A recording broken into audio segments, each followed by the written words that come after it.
En este nuevo vídeo voy a hablar del nuevo orden europeo. Se habla mucho del nuevo orden mundial, algo que está muy lejano, mucho más de lo que la gente cree, y además que esa idea se basa en cosas que son en su mayoría falsas, pero no se habla del nuevo orden europeo, que es una realidad. Y no solo es una realidad, sino que podría ser un cimiento para un futuro nuevo orden mundial. Bien, sobre la Unión Europea, lo primero que hay que tener en cuenta es el momento histórico en el que se crea.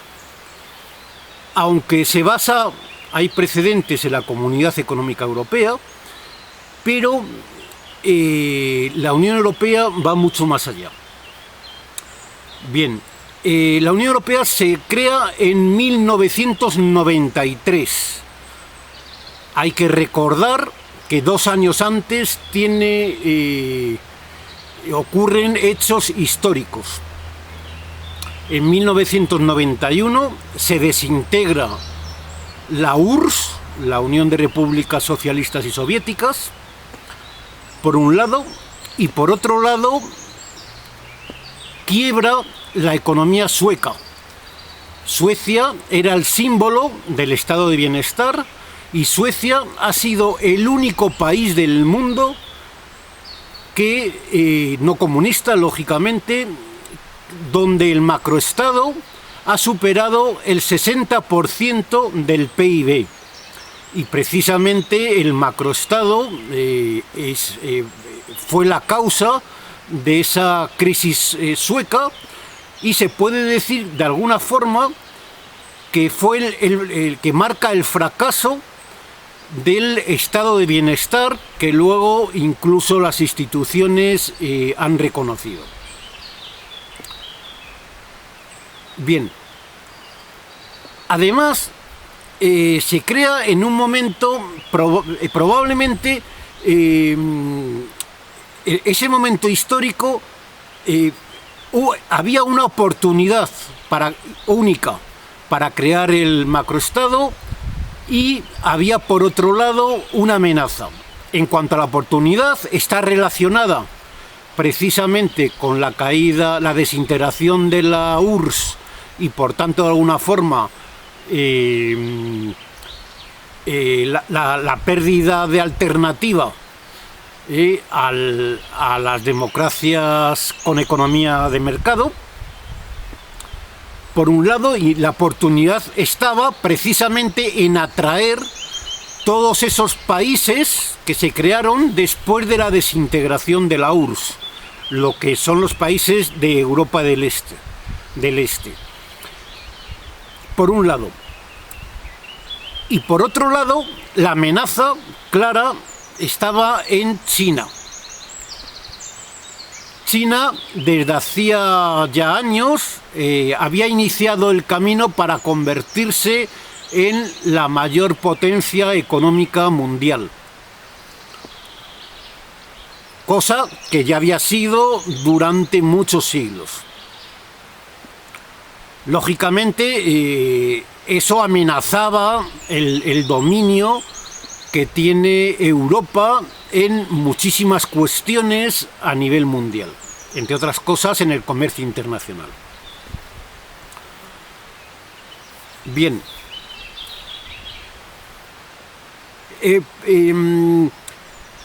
los empresarios se quejan de la excesiva producción legislativa, normativa, mejor dicho, de la Unión Europea. Para que nos hagamos una idea de las repercusiones que tiene sobre la actividad empresarial, para las entidades financieras se calcula que el coste de la información que tienen que suministrar a los Estados miembros de la Unión Europea y a las instituciones europeas supone un coste aproximado de un 4% de su volumen de negocio. De forma que se obliga a las entidades financieras a crear una maquinaria administrativa enorme. Una maquinaria administrativa enorme que, por supuesto, repercute en el encarecimiento de los servicios financieros que tenemos que pagar entre todos y, por tanto, supone una forma de controlar y empobrecer a la sociedad, a toda la población. Y, por tanto, es una herramienta de control social. Bien, además, la Unión Europea se crea en un momento también histórico en el cual el sistema financiero ha crecido de una forma brutal a lo que se llama financiarización. ¿Por qué ha crecido de esta manera? Pues ha crecido de esta manera porque los macroestados han impulsado un crecimiento artificial forzado del sistema financiero. Esto ha tenido efectos dramáticos en la economía. ¿Qué efectos? Pues, entre otros efectos, ha obligado a las empresas, a las grandes empresas, las empuja a entrar en el mundo de la financiarización. ¿De qué manera? Bueno, por un lado, aumenta el valor de sus activos y, por tanto, aumenta el valor bursátil de estas empresas. A este efecto se le llama, se le denomina empresas zombies. Son empresas que tenían que haber cerrado, y los ejemplos más claros y más conocidos por todo el mundo son los de General Motors y Ford. Cuando General Motors el siglo pasado era la empresa más grande del mundo, tenía que haber quebrado y, por efecto de la financiarización, empezaron a proporcionar servicios financieros que actualmente es de donde proviene la mayor parte de sus beneficios, de forma que compensan la pérdida en su actividad de producir coches, lo cual es lamentable. Esto va en la misma línea del sistema financiero, es decir, obliga a las grandes empresas a crear enormes estructuras burocráticas que no proporcionan ningún beneficio para los clientes de esas empresas, pero de esa forma lo que se consigue con la financiarización es que, ya que no se puede controlar la economía productiva, porque la emprendeduría, la innovación y el dinamismo de la economía no es controlable, y por eso fracasó el estatismo comunista y el del estado de bienestar sueco. Pero, sin embargo, con la financiarización sí se consigue que sea el sistema financiero el que controle la economía de la población y la economía y gran parte de la economía no financiera, especialmente la que está concentrada en grandes empresas. De esa forma, como el sistema financiero sí es bastante fácil de controlar por grandes maquinarias burocráticas públicas, de esa forma la metamafia institucional controla la mayor parte de la economía. En mi manifiesto sobre la metamafia institucional española, acredito que la metamafia institucional controla cerca del 80% del PIB nacional, a pesar de que el sector público supone algo más de la mitad, un 43-44% del PIB. Bien, entonces, ¿cómo se ha controlado además la Unión Europea toda la economía esa financiarización? Pues después de la crisis internacional de 2008, que también se le llama la Gran Recesión, empezaron a comprar deuda pública. El Financial Times, en una publicación de 2017, ya advirtió que el Banco Central Europeo había comprado deuda pública por valor de un 35% del Producto Interior Bruto de la Unión Europea cuando estaba el Reino Unido, antes de que la abandonara. Bien, claro, cualquiera puede pensar, ¿y cómo va a pagar, cómo va a devolver, qué fianza da el Banco Central Europeo sobre el 35% del PIB de la Unión Europea, cuando la Unión Europea tiene un presupuesto anual de solo un 1% del Producto Interior Bruto? La respuesta está clara: ingeniería financiera, por un lado, y por otro lado se basa en la confiabilidad de los Estados miembros de devolver esa deuda. Ahora se está hablando de que aproximadamente, precisamente anteayer, la Comisión Europea ha propuesto movilizar 3,1 billones para contrarrestar la crisis producida por las medidas gubernamentales contra el coronavirus. Esto supone más de un 20% del Producto Interior Bruto. Lógicamente, cuando hablamos de estas cifras, es dinero que tenemos que pagar entre todos. Es decir, no es un dinero que se fabrique ni nada parecido. Son deudas que tendrán que pagar, que tendremos que pagar todos, y tendrán que pagar las nuevas generaciones. Es decir, las nuevas generaciones están naciendo con una deuda pública enorme, absolutamente enorme. Lógicamente, eso forma parte, también se está diciendo que se está nacionalizando el sistema financiero. Lógicamente se está nacionalizando con este control, el control monetario, el control mediante la deuda pública, que ya supone un porcentaje altísimo de los activos del sistema financiero. Se está controlando la economía manteniendo empresas zombies, pero cuando hablo de empresas zombies estoy hablando de decenas de miles de empresas que deberían haber quebrado porque son improductivas. Se está manteniendo con esta financiarización de la economía.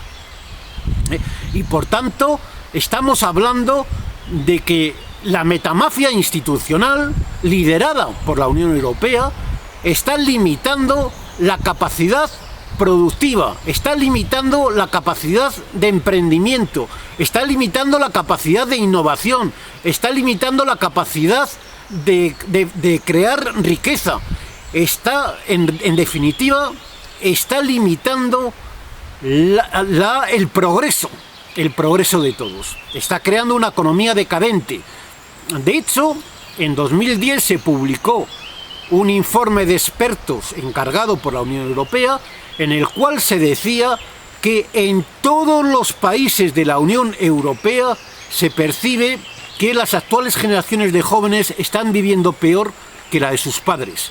Esto, lógicamente, es la decadencia total. Bien, además, ¿y todo esto por qué sucede? Pues sucede por una razón. ¿O por qué la Unión Europea se ha ido ampliando tanto a los países del este? Pues todo ello es por lo mismo, porque el macroestado lo que ofrece es un nivel de corrupción sin precedentes. La propia Unión Europea estima que en la Unión Europea hay un 4,8% del Producto Interior Bruto que va a la corrupción. Estamos diciendo que sobre el dinero que nos quitan con los de un 10% se lo llevan los políticos mediante la corrupción. Ese y no otro es el atractivo por el que la mayor parte de los países de la Europa del Este han entrado en la Unión Europea, porque la Unión Europea garantiza unos niveles de corrupción sin precedentes. Lógicamente, la financiarización más financiar el macroestado, que ha llegado a un 50% del PIB durante la crisis de 2008, más el gran negocio de la corrupción, hacen que todo esto sea inviable. Bien, esta es la versión pesimista, pero vamos a ver las cosas desde otra perspectiva. Desde la perspectiva de Alemania. Alemania es, nadie lo discute, es el líder de la Unión Europea. Y Alemania es, tiene una sociedad, tiene un pensamiento, tiene una cultura de largo plazo. De hecho, hace unos años se ha creado una estrategia gubernamental en Alemania para automatizar toda la industria alemana mediante robots dirigidos por inteligencia artificial, como forma de competir al dominio tecnológico industrial de Oriente, China, Corea del Sur y Japón, y en menor medida de Estados Unidos. Bien, Alemania, todos lo sabemos, con la reunificación alemana después de la desintegración de la URSS, una integración que no se ha conseguido del todo. La antigua Europa Oriental sigue siendo poco productiva, pero que se conseguirá a base de cambiar la mentalidad, y eso lleva varias generaciones, la mentalidad de los alemanes orientales. Pues con la Unión Europea pasa exactamente lo mismo. La gente se queja por qué los países del norte no hacen algo contra la corrupción de los países de Europa del Sur y de Europa del Este. Bueno, pues porque eso es algo muy complicado, pero ya se dio un paso importantísimo en 1999. En esa fecha, la Unión Europea crea el Grupo de Estados contra la Corrupción, que es el mayor organismo público de todo el mundo expertos en corrupción. Forman parte de este organismo no solo todos los países de la Unión Europea, sino otros 20, entre ellos Rusia, Turquía y Estados Unidos. Turquía es un país de más de 100 millones de habitantes y por tanto sería el mayor país de la Unión Europea, y se está negociando con Turquía para que forme parte de la Unión Europea. Y al final acabará formando parte en algún momento. Y Rusia también, probablemente. Y por eso, tanto Rusia como Turquía forman parte de este grupo de estados contra la corrupción, de forma que la Unión Europea puede conocer cómo es la corrupción privada y la corrupción pública de los tres poderes del Estado y, en general, del entorno institucional de estos países. Hace 2 años, en 2018, el Grupo de Estados contra la Corrupción me contactó a través de mi página stopjudicialcorruption.org y me pidieron nombres e información de organizaciones no lucrativas del sector social que trabajaran en corrupción judicial, en corrupción global, pero también en corrupción judicial. La estrategia del Greco y por tanto de la Unión Europea es establecer contactos con organizaciones no lucrativas que trabajen en la corrupción como forma de obtener más información sobre la corrupción. Hasta ahora han obtenido información institucional de los países miembros sobre la corrupción propia y también, en menor medida, a través de organizaciones transnacionales como puede ser Transparencia Internacional, pero no tienen suficiente información. Que a nadie le quepa la menor duda de que la corrupción institucional será controlada por la Unión Europea cuando llegue el momento. En 2019 crearon la primera Fiscalía Europea. Era una Fiscalía Europea anti el fraude y la corrupción, orientada principalmente al mundo privado, pero también, lógicamente, saben bien que todo el crimen organizado está relacionado con el crimen institucional, especialmente con el crimen, con la metamafia judicial, de la que forma parte la metamafia policial, y ambas muy relacionadas con la metamafia legislativa y la metamafia ejecutiva, y por tanto con toda la metamafia.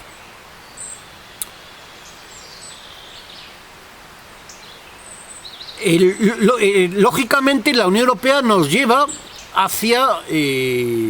Luego, por otro lado, estamos también viviendo hechos históricos. Por primera vez en la historia, un país, concretamente ayer España, ha institucionalizado la renta básica. La renta básica supone el paso más avanzado hacia la esclavitud. Lógicamente la renta básica era necesaria, es necesaria. La propia Naciones Unidas, con la crisis del coronavirus, la está promocionando en todo el mundo, pero especialmente en los países latinoamericanos, como respuesta ante la crisis del coronavirus. Es absolutamente necesaria, pero es necesaria como respuesta al coronavirus. De forma estructural, es una forma de impulsar un mayor control social, que también está relacionado con lo que suele decirse de que se piensa que los robots y la inteligencia artificial puedan producir la mayor parte de los bienes y servicios que necesita la sociedad.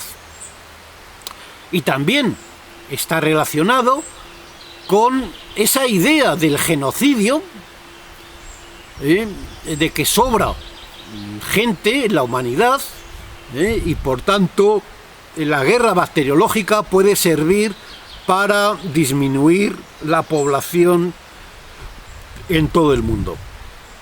En cualquiera de los casos, lo que sí es evidente que que Europa se dirige hacia un mayor control del sector privado, del sector empresarial, y que llevará a prescindir de él y a prescindir incluso del sistema financiero una vez que se vaya automatizando todas esas funciones. La Unión Europea es probable que nos lleve hacia un mayor esclavismo. Otro hecho significativo del mundo actual consiste en la enorme deuda pública. Estados Unidos, en teoría el país más liberal, más capitalista, esas cosas que cree la gente falsamente, tiene una deuda pública similar a la de Francia, España y el Reino Unido, de cerca del 100% del Producto Interior Bruto. Todos los gobiernos estadounidenses de este siglo, los tres que ha habido, de diferentes signos, los tres han aumentado la deuda pública. Y Japón es el país más endeudado del mundo. Italia tiene una deuda pública, estos datos que estoy dando son de diciembre, o sea, final del 2019. Italia tenía una deuda pública del 136%. De hecho, hay algunos que dicen que Italia tendrá que salir de la Unión Europea porque no puede soportar la crisis. Yo la verdad es que no lo creo. Italia quiere someterse a un gobierno europeo, igual que España, Grecia, Portugal. Todos ellos piden que haya un gobierno europeo, y lo habrá. Yo vuelvo otra vez a decir lo de la mentalidad alemana. La mentalidad alemana es una mentalidad igual que la china. Tienen una estrategia a largo plazo y van despacito dando los pasos que tienen que dar, solucionando las dificultades que vayan apareciendo, pero en esa dirección. La anterior crisis ha servido para crear nuevos organismos europeos, organismos económicos, para supervisar y controlar mejor, conocer mejor la problemática económica de los países. Poco a poco veremos que se irán creando nuevos organismos para que de alguna forma facilitar el crear ese nuevo gobierno europeo. Que nadie piense que va a ser un gobierno completamente centralizado, sino va a ser un gobierno al estilo de Suiza, de España o de Alemania, donde habrá un gobierno nacional, o sea, será algo descentralizado, pero las principales decisiones ejecutivas y legislativas se tomen en ese nuevo gobierno europeo. Confío que este vídeo sirva para que la gente comprenda bien el mundo en el que vivimos, por un lado, especialmente la Europa, hacia dónde se dirige la Unión Europea, y de esa forma pueda la gente trabajar para que la Unión Europea no sea una zona de esclavismo institucional sin precedentes y podamos crear una Europa de progreso. Gracias por tu atención.